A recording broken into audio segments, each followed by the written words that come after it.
লাইফের ডেফিনেশন কি? লাইফের ডেফিনেশন হচ্ছে, আমরা বলি না যে আমরা অণু নিয়ে কথা বলি, পরমাণু নিয়ে কথা বলি না, আমরা গঠন একক নিয়ে কথা বলি, এগুলো তো আমরা পড়েছি, মাশাআল্লাহ পড়ে এই পর্যায়ে এসেছে। এই যে এক একটা দিন, এক একটা রাত, এই যে সেকেন্ড, মিনিট, এগুলো হচ্ছে আমাদের জীবনের গঠন একক, তাই তো? লাইফ মানে এই পুরো ফেজটাকে একত্রিত করে লাইফ। তো এখন আমি যদি প্রশ্ন করি যে আপনাদের এভারেজ এজ কত, তা আপনারা বলবেন হয়তো 20 ইয়ার্স বা 25 এভারেজ। অ্যান্ড আমি যদি বলি আপনাকে যে আমাদের উম্মার গড় আয়ু কত, নবী সাল্লাল্লাহু আলাইহি ওয়াসাল্লাম বলে গেছেন 60 থেকে 65 বছর, 60 থেকে 65। তাহলে আপনার শেষের 5 বছর আপনি বাদ দেন।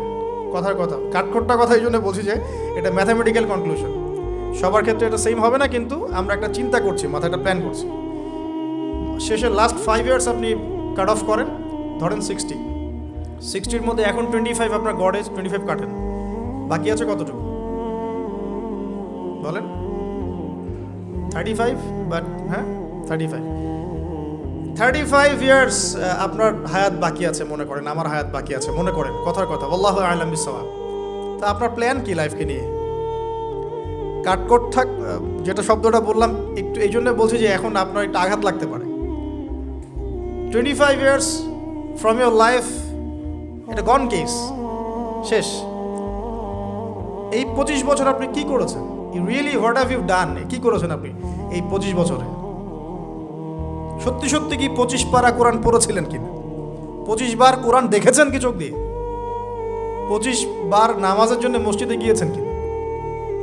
জাস্ট আস্ক ইয়োরসেলফ, মানে এই কথাগুলো আপনি আপনাকে আজকে রাত্রে জিজ্ঞাসা করবেন। আপনি 25 বছরে সম রেখেছেন কয়টা? ধরেন ফরজ হয়েছে বুঝলাম 10 বছরের পরে, 15 বছর হিসাব করেন তাহলে। 15 বছর কয়টা বই পড়েছেন? কতদিন পড়েছেন? কয় ওয়াক্ত নামাজ পড়েছেন? কত টাকা সাদাকা করেছেন? দিনের জন্য কি করেছেন যেটা করলে ওই যে দুর্বল জায়গা থেকে দিনটা আবার শক্তিশালী হতো? কারণ একা তো হয়নি, সামগ্রিকভাবে হয়েছে। 23 বছরে সামগ্রিকভাবে হয়েছে, দিন তো একা বিষয় হয়নি। তো এই কঠিন ক্যালকুলেশনটা করার পরে এটাও করেন প্লিজ, যে 25 বছরে পাপগুলো কি কি করা হয়েছে? এই 25 বছরে পাপগুলো কি কি করা হয়েছে? কোনো একটা পাপ বাকি আছে কিনা যা করা হয় নাই? 25 ইয়ার্সের মধ্যে অনেকেই জিনা করেছে, অনেকেই, আমি আপনাদের কথা বলছি না, এভারেজ আমি পুরো বাংলাদেশের ইয়াং জেনারেশনের কথা বলছি। 25 বছরের ইয়াং এই প্রজন্মটা, এই লেটেস্ট যে প্রজন্মটা, এদের অনেকেই জিনা করেছে, বিবাহ বহির্ভূত সম্পর্ক। এবং আমরা এখন জেনাকে অনেক সময় উস্কেও দেই, আমরা অনেক সময় এটাকে প্রমোটও করি, আমরা এটাকে ফ্যাশনও মনে করি। কারণ আমাদের ঢাকায় মানুষ বলে যে তোর গার্লফ্রেন্ড নাই, এটাই হচ্ছে ওদের কাছে অবাক করা বিষয়। সবাই ঘুরে, ঈদের দিন তুই ঘুরতে পারিস না? আমাদের ফ্যামিলির মধ্যে একজন বলতেছে তার মেয়েকে, সবাই ঈদের দিনে বাইরে যায়, তুই যেতে পারস না? ঢাকায় এভাবে কথা বলে। তার মানে এটাই ফ্যাশন, মানে আমরা জেনাকে উস্কেও দিচ্ছি। তার মানে 25 বছরে আমরা অনেকে জেনাও করেছি। মাদকের সাথে সম্পৃক্ত কত পার্সেন্ট ইয়াং জেনারেশনে আমাদের দেশে? ক্যালকুলেট করেন, আপনি গুগল করেন, দেখেন কত পার্সেন্ট আমাদের দেশে মাদক সেবন করে। ইভেন এখন কিশোর গ্যাং বের হয়েছে, কিশোর গ্যাংয়ে অনেক যুবকরা যায়, অনেকে রাস্তাঘাটে মারামারি করে, অনেকে পলিটিক্যাল দলাদলির মধ্যেও আছেন অনেকেই, এবং এখানে ভাই ভাই রক্ত ঝরাই আমরা। উভয় মুসলিম, কিন্তু উভয় মুসলিম, জুমার দিন একসাথে নামাজ পড়ে। তাহলে এটা কোন দর্শন যেটা আমার ভাইকে শত্রু বানিয়ে দিল, আর পশ্চিমারা গাছের আড়ালে বসে বসে হাসছে? কারণ এই দর্শনগুলো তো ওরাই দিয়েছে। তো 25 বছরের পাপগুলো একটু ক্যালকুলেট করি। প্রিয় দিনী বোন, একটু হিসাব করবেন যে 25 বছর আপনি কতদিন পর্দা করেছেন, কত 25,000 মানুষ আপনার চেহারা দেখেছে কিনা? এই 25 বছরে কত হাজার মানুষ আপনার চেহারা দেখেছে? আর ছেলেরা আপনাকে দেখলে কখনো চেহারা সুরত দেখে না। বেগানা নারীর দিকে একটা ছেলে যখন তাকায় এবং সেক্সুয়াল ডিজায়ার নিয়ে তাকায়, তখন সে চোখ দিয়ে তাকে রেপ করে। ভেরি সরি টু সে যে আপনি প্রচুর চোখ দিয়ে রেপড হয়েছেন, প্রিয় দিনী বোন। অনেকেই আপনাকে চোখ দিয়ে রেপ করেছে, আপনি বুঝতেই পারেন নাই। তো এই 25 ইয়ার্স আমরা অনেক কিছুই করেছি, অনেক কিছুই করি নাই। এখন একটু আজকে সাদা একটা কাগজ নিয়ে আমরা একটা হিসাব করব যে আমরা 25 বছরে কি কি করেছি, কি কি করি নাই, কি কি পাপ করেছি, কি কি করি নাই, কি কি পুণ্য করেছি, কি কি করি নাই।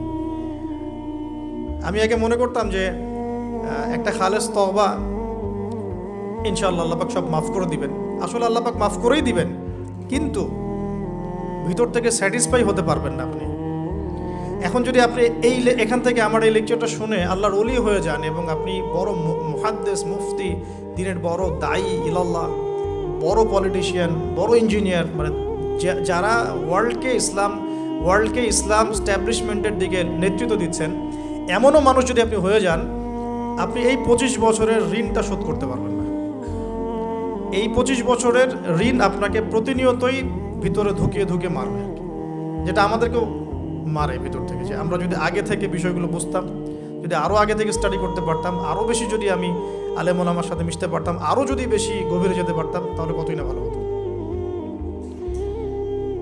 আমি আশা করি কথাগুলো আপনাদের কলিজায় পৌঁছাবে ইনশাআল্লাহ।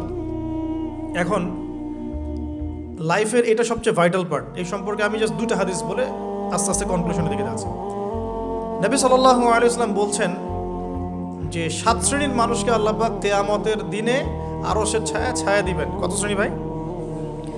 তার মধ্যে সেকেন্ড শ্রেণীটা হচ্ছে সেই যুবক নাশাআ ফি ইবাদাতিল্লাহি তাআলা, যে আল্লাহ পাকের ইবাদতে তার যৌবনকালটা কাটিয়ে দিয়েছে। এখনো বাকি আছে আপনার সামনে। যৌবনকাল কতটুকু? হয়তো 15 to 40।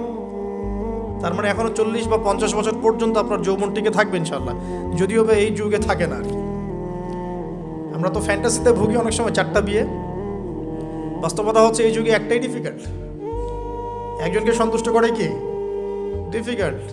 এখন সেই যুগ না তো। আমরা তো হর্স রাইড করি না, আমরা তো এক্সারসাইজ করি না, আমরা তো এখন অনেকে খেলিও না। আমরা ফাস্ট ফুড খাই, আমরা হাইজেনিক খাবার খাই না, আমরা আগেকার মানুষদের মতো অনেক কিছু করি না। এনভায়রনমেন্ট নষ্ট হয়ে গেছে, পলিউশন আছে। সব মিলে এখন আমাদের যৌবন যে 50 বছর পর্যন্ত থাকবে, এটা নিশ্চয়তা দেওয়া যাচ্ছে না যদি আমরা বেঁচেও থাকি। আর কত যুবক যুবতী ভাই বোন যে যৌবনকালেই চলে যায়, তার তো ঠিক নাই। প্রিয় দিনী ভাইয়েরা, আমরা আলোচনা করছিলাম যৌবন সম্পর্কে। এই বিষয়ে আমি 2টো হাদিস বলার নিয়াত করেছিলাম। তো প্রথমটা শুনিয়েছি মোটামুটি, সেটা হলো নবী সাল্লাল্লাহু আলাইহি ওয়াসাল্লাম বলেছেন যে কিয়ামতের মাঠে আল্লাহ রাব্বুল আলামিন যে 7 শ্রেণীর মানুষকে তার আরশের ছায়া দিবেন, তার মধ্যে 3য় শ্রেণী হচ্ছে সেই যুবক যে তার যৌবনকালটাকে আল্লাহর পথে উৎসর্গ করেছে বা কাটিয়ে দিয়েছে। আরেকটা হাদিস যেটা বলতে চাচ্ছিলাম সেটা হলো কিয়ামতের মাঠে 5টা প্রশ্ন হবে, স্পেশাল 5টা প্রশ্ন, যে 5টা প্রশ্নের উত্তর না দেয়া পর্যন্ত কাউকে ছাড়া হবে না। তার মধ্যে প্রথম প্রশ্নটাই হচ্ছে তোমার জীবন কোন কাজে কাটিয়েছো, এবং দ্বিতীয় প্রশ্ন হচ্ছে তোমার যৌবন কোন কাজে কাটিয়েছো। সো আমি বলছিলাম আপনাদেরকে যে যৌবন কালটাকে যদি আমরা আল্লাহর পথে কাটাতে পারি, ইনশাআল্লাহ তাআলা আমাদের এই যে উদ্দেশ্যটা, যে নিজেরা দিন পালন করব, নিজের পরিবারের মধ্যে প্রতিষ্ঠা করব, আমাদের সমাজে দিন ইসলামের দাওয়াতে কাজ করব, যেখানেই থাকি সৎ থাকব, একদিন ইনশাআল্লাহ দিন আবার বিজয়ী হবে, এই যে স্বপ্নগুলো, এগুলো বাস্তবায়িত হবে ইনশাআল্লাহ তখনই যখন আমরা নিজেরা পরিবর্তিত হয়ে সমাজের জন্য ভালো কিছু বয়ে নিয়ে আসবো ইনশাআল্লাহ। তো আমি জাস্ট কয়েকটা পয়েন্ট আপনাদের সাথে একটু শেয়ার করে শেষ করে দিব যে এখন থেকে কিভাবে আপনারা বা আমরা আমাদের যৌবনটাকে আল্লাহর পথে কাটাতে পারি। প্রথম যে পয়েন্টটা আমি লিখে নিয়ে এসেছি সেটা হলো, আমি একটু বলেওছিলাম যে আমাদের নিজস্ব খসড়া একটা আমলনামা তৈরি করতে হবে আর কি।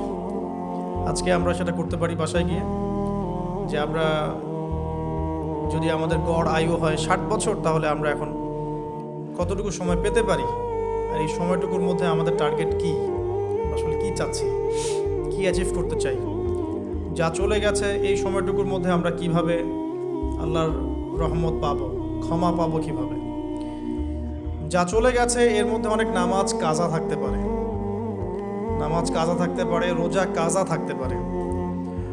অনেক সময় এমন হতে পারে যে আমরা অন্যের হকও নষ্ট করেছি। প্রথম যে কাজটা করা উচিত সেটা হলো খালেস তওবা। 1 নাম্বার তাহলে আমরা বলতে পারি, যদি আমরা এখন সংকটগুলো চিহ্নিত করে সমাধানের পথে হাঁটতে চাই, তাহলে আমাদের যৌবনটা আল্লাহর পথে উৎসর্গ করা ছাড়া কোনো অপশন নাই। উৎসর্গ বলতে আমি বোঝাচ্ছি কাটিয়ে দেয়া, আল্লাহর ইবাদত করে কাটিয়ে দেওয়ার কোনো বিকল্প নাই। তার জন্য প্রথমত আমাদের নিজেদের জীবনের কৃতকর্মগুলোর হিসাব নিকাশ মেলাতে হবে, 1 নাম্বার। আর 2 নাম্বার হচ্ছে বিশুদ্ধ তওবা করে আল্লাহর পথে ফিরে আসতে হবে। বিশুদ্ধ তওবা কিভাবে করব এটা আমরা অনেকে বুঝি না। অনেকে মনে করি যে মুখ দিয়ে জাস্ট আস্তাগফিরুল্লাহ বললেই হয়তো তওবা হয়ে যায়। বিষয়টা এমন নয়। বিশুদ্ধ তওবা হচ্ছে আপনি আল্লাহর দিকে পরিপূর্ণ অভিমুখী হবেন, রুজু করবেন, এর নাম হলো বিশুদ্ধ তওবা। যে পাপগুলো করেছি এগুলোর জন্য ক্ষমা চাওয়া, এই পাপগুলো কোনোদিন করব না এরকম প্রত্যয় ব্যক্ত করা, আর যদি অন্যের সাথে সম্পৃক্ত কোনো হক থেকে থাকে সেটা ফেরত দেওয়া। তো আমরা আজকে গিয়ে সুন্দর করে ওযু করে 2 রাকাত নামাজ পড়তে পারি। 2 রাকাত নামাজ পড়ে আমরা আল্লাহকে বলতে পারি যে আস্তাগফিরুল্লাহাল্লাযী লা ইলাহা ইল্লা হুয়াল হাইয়ুল কাইয়্যুম ওয়া আতুবু ইলাইহি। আল্লাহ, আমি আমার জীবনের এই যে একটা বড় সময় তোমার থেকে দূরে ছিলাম, নামাজ কাজা হয়েছে, রোজা কাজা হয়ে গেছে, চোখের হেফাজত হয় নাই, জিনা হয়ে গেছে নাউযুবিল্লাহ, মাদকের সাথে সম্পৃক্ত ছিলাম নাউযুবিল্লাহ, আমরা মিউজিক্যাল ইনস্ট্রুমেন্ট প্লে করেছি, ইত্যাদি ইত্যাদি। এগুলো থেকে আল্লাহ আমরা আজকে তোমার কাছে তওবা করছি, ক্ষমা চাচ্ছি এবং আগামী দিনগুলোতে তোমার হুকুম আহকাম মেনে চলার তৌফিক চাচ্ছি।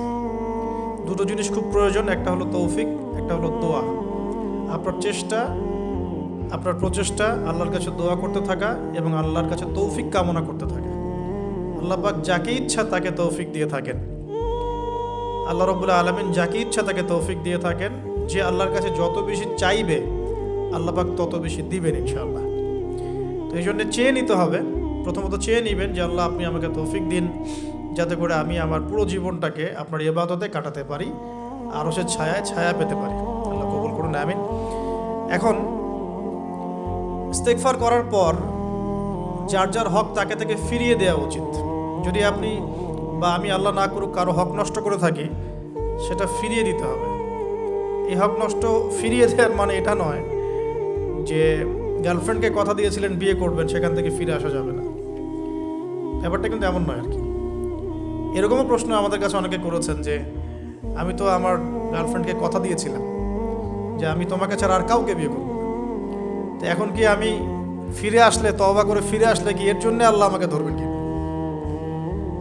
মনে রাখবেন, শয়তান হচ্ছে এই পৃথিবীর সবচাইতে ইন্টেলেকচুয়াল প্রাণী।